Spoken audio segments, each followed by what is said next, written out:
Assalamualaikum warahmatullahi wabarakatuh. Perkenalkan, nama saya Muhammad Yusuf Ramadhani dengan NIM 2024 10 10 10 50 dari kelas Data Mining A.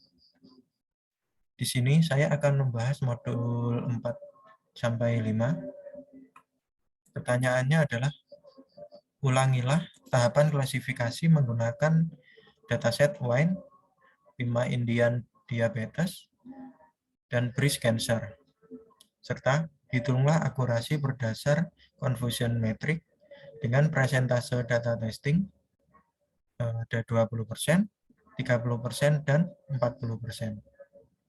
Nah, untuk mengerjakan tugas ini, kita perlu mengimpor beberapa library atau package. Yang pertama adalah library NumPy. Nah, library NumPy ini fungsinya untuk membentuk objek n-dimensional array yang mirip seperti list pada Python. Nah, kelebihannya sendiri ini memakan memori yang lebih sedikit. Kita panggil, kita aliaskan sebagai NP. Nah, untuk yang selanjutnya kita impor pandas. Nah, pandas ini fungsinya untuk proses analisis data, seperti manipulasi data, persiapan data, dan pembersihan data. Nah, kita panggil dengan import pandas as pd, agar kita lebih mudah untuk mengaksesnya nanti. Selanjutnya, kita import library matplotlib. Nah, matplotlib ini fungsinya untuk membuat plot grafik yang fungsinya untuk membuat visualisasi data menggunakan bahasa Python ini. Nah, dengan cara kita import dari matplotlib, import iplot ini untuk ngeplot grafiknya nanti, atau decision tree-nya nanti kita aliaskan sebagai PLT. Yang selanjutnya adalah scalar. Scalar ini singkatan dari scikit-learn. Scikit-learn ini merupakan sebuah library yang disediakan oleh Python. Ini berdasarkan NumPy dan matplotlib.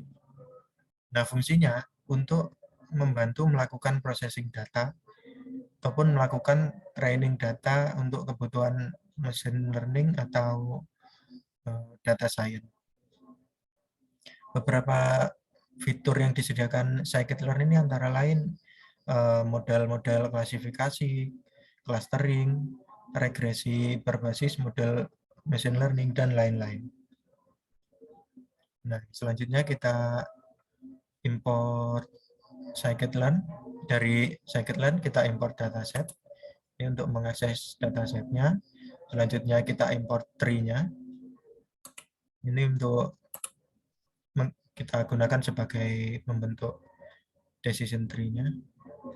Nah, yang selanjutnya kita panggil, kita import scikit-learn. Dari scikit-learn.model selection kita import train test split.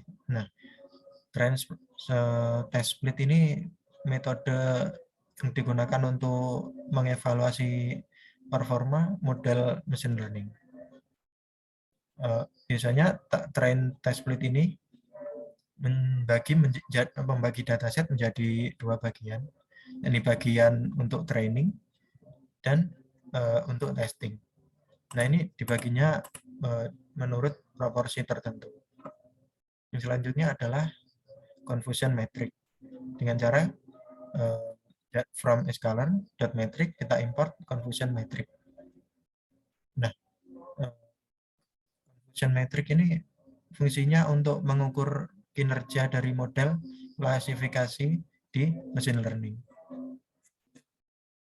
Tabel confusion metric ini menggambarkan lebih detail tentang jumlah data yang diklasifikasikan dengan benar maupun salah. Selanjutnya kita import dari scalar, kita import decision tree classifier. Nah, decision tree classifier ini fungsinya untuk mengklasifikasikan decision tree-nya. Selanjutnya dari scalar.matrix seperti ini, kita import akurasi score. Nah, akurasi score ini fungsinya untuk memprediksi, menghitung data yang benar pada matriks data. Nah, yang selanjutnya kita dari Escalan, kita import dataset berupa loadwine. Nah, loadwine ini dataset yang disediakan oleh scikit-learn. Selanjutnya dari Escalan dataset kita import load breast cancer. Nah, ini juga dataset yang disediakan oleh scikit-learn. Nah, kita masuk pada bagian selanjutnya, kita panggil loadwine-nya, fungsi loadwine-nya, kita masukkan ke dalam variabel wine data. Nah, selanjutnya wine data ini kita masukkan ke dalam data frame menggunakan pandas. Dengan cara bd.dataframe, kita masukkan wine data. Nah, kita masukkan ke dalam variabel wine. Nah, untuk selanjutnya, kita print nama fitur. Nah, nama fitur ini kita ambil dari wine data.feature name. Nah, ini akan mengambil nama-nama kolom yang ada pada dataset wine. Yang selanjutnya kita print bentuk datasetnya. Nah, ini nanti akan menampilkan baris dan kolomnya dari dataset wine ini, yang kita ubah menjadi data frame. Selanjutnya dataset wine ini kita tampilkan wine.head. Nah, ini kita ambil 5 baris saja. Nah, untuk memprediksi akurasi berdasarkan Fusion metric ini dengan beberapa presentase data testing, kita membutuhkan sebuah function. Nah, kita buat di sini def, kita beri nama prediksi. Nah, memiliki 3 parameter. Yang pertama ada data, df, dan size. Nah, di dalam fungsi kita print hasil presentase data testing yang berapa persen. Nah, ini nanti kita masukkan ke dalam size-nya. Nah, di sini kenapa dikali 100? Karena kita masukkan nanti kan berupa bentuk desimal seperti ini, 0,2. Jadi dikali 100 menjadi 20%. Nah, yang selanjutnya kita buat variabel X. Variabel X ini mengambil value dari data frame yang kita buat tadi. Data frame-nya ini yang dimasukkan di dalam pemanggilannya. Ini. Nah, mengapa sampai dari 0 sampai 13? Karena dataset wine ini memiliki 13 kolom. Jadi kita panggil 13. 0 sampai 13. Selanjutnya kita ingin menampung kelas-kelas yang ingin diakses pada decision tree-nya. Kita menggunakan data.target, kita simpan ke dalam variabel ini. Selanjutnya kita split datanya. Nah, menggunakan library train test split. Di sini kita split datanya seperti ini, exit test size. Nah, test size-nya ini menyesuaikan ininya. Terus random state 100. Nah, fungsi random state ini agar hasilnya nanti saat split ini konsisten, tidak berubah-ubah. Selanjutnya kita panggil library decision tree classifier-nya. Kita simpan ke dalam variabel CLF. Nah, untuk random set-nya kita beri 100 juga, sama seperti ini. Yang selanjutnya kita masukkan datanya ke dalam CLF. Dengan cara clf.feed, parameternya adalah xtrain dan ytrain. Nah, ini data yang digunakan untuk dicoba, untuk melatih machine learning-nya. Nah, selanjutnya kita prediksi X-test-nya menggunakan clf.predict. Kita simpan ke dalam variabel yPredict. Nah, selanjutnya kita visualisasikan datanya menggunakan confusion metric. Nanti dia akan berbentuk metrik 3x3. Kita masukkan di sini yTest dan yPredict-nya. Kita simpan ke dalam variabel cm. Nah, setelah itu cm-nya kita print. Selanjutnya untuk menghitung akurasi data tesnya menggunakan fungsi yang sudah kita panggil dari scalar metrik ini. Nah, kita masukkan yTest dan yPredict. Kita simpan ke dalam variabel acc.score. Ini akurasi skornya. Nah, kita print akurasi skornya. Nah, selanjutnya kita plot ke dalam decision tree dengan cara tree.plot tree. Kita masukkan CLF-nya. Nah, ini nanti hasilnya masih berupa gambar. Nah, karena itu kita di sini buat lagi tag representation. Nah, tag representation ini menampung tree yang berbentuk teks dengan cara kita panggil dengan cara tree.export text. Kita masukkan ke dalam CLF. Nah, selanjutnya kita print tag representation-nya. Nah, ini sudah untuk fungsi prediksinya. Selanjutnya kita panggil fungsinya, kita print prediksi. Nah, ini parameternya, datanya berupa wine data, terus data frame-nya itu berupa wine yang kita sudah buat di sini, size-nya menyesuaikan ini 0,2. Jadi sesuai perintah yang diberikan ada 20%, 30%, dan 40% data testingnya. Nanti kita masukkan 0,2, 0,3, dan 0,4. Nah, untuk hasilnya di sini sama fitur. Nah, ini nama fiturnya ini kolom-kolom yang ada di dalam dataset wine. Selanjutnya bentuk dataset. Nah, bentuk datasetnya di sini ada 178 baris dan 13 kolom. Nah, kita tampilkan di sini dataset wine berupa head-nya. Jadi dia menampilkan hanya 5 saja, 5 teratas. Tampilkan di sini. Nah, kita masuk ke dalam fungsinya tadi yang sudah dibuat. Dalam sini hasil presentase data testing. Yang pertama adalah 20%.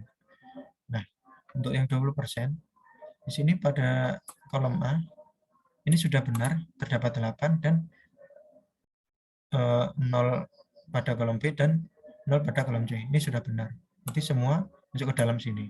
Nah, untuk yang versi kedua ini ada sedikit kesalahan. Karena di sini ada 2 di kolom A, seharusnya ini 0. Masuk ke dalam kolom B, ini juga seharusnya 0. Sama seperti baris yang sebelumnya.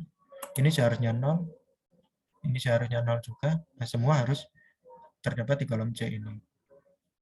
Selanjutnya, kita tampilkan akurasi skornya. Di sini akurasi skornya adalah 0,77.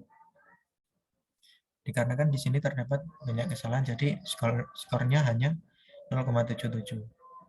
Nah, untuk selanjutnya kita menampilkan tag representation-nya yang sudah kita print di sini.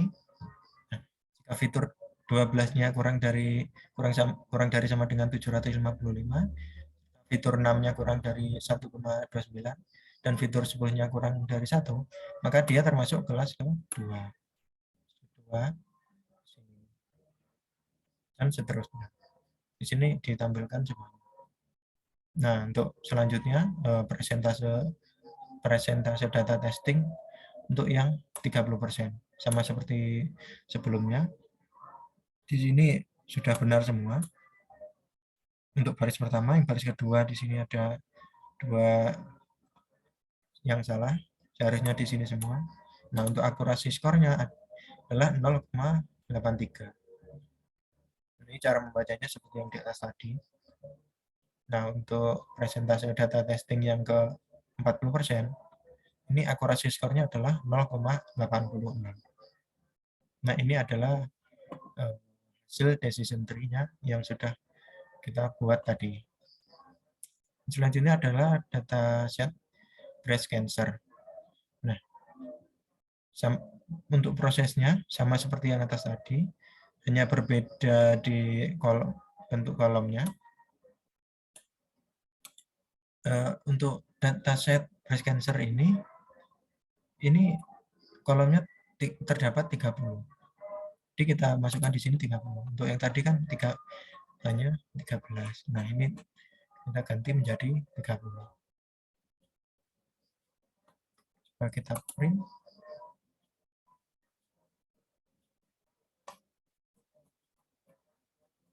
Nah, ini terdapat 30 feature name-nya.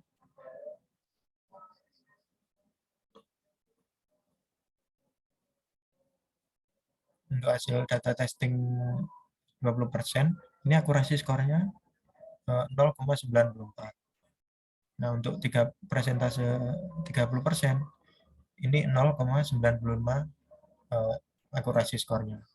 Untuk presentase data 40%, ini presentasenya 0,92. Nah, ini hasil decision tree-nya.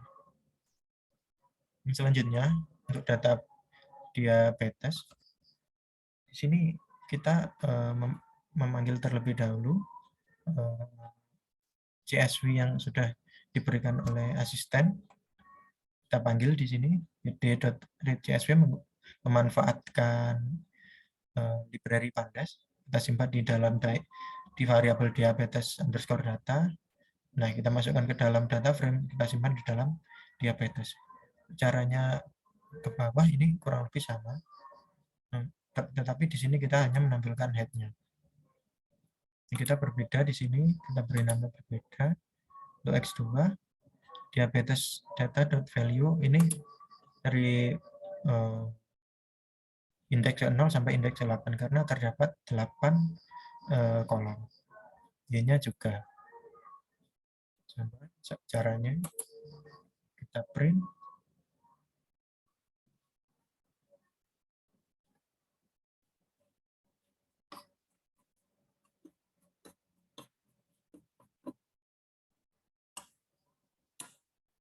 Nah, di sini terdapat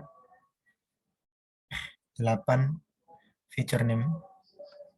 Di antaranya ada pregnancy, glucose, dan lain-lain. Nah, untuk hasil presentase data testingnya, untuk 20%, kita dapatkan akurasi skor 0,70.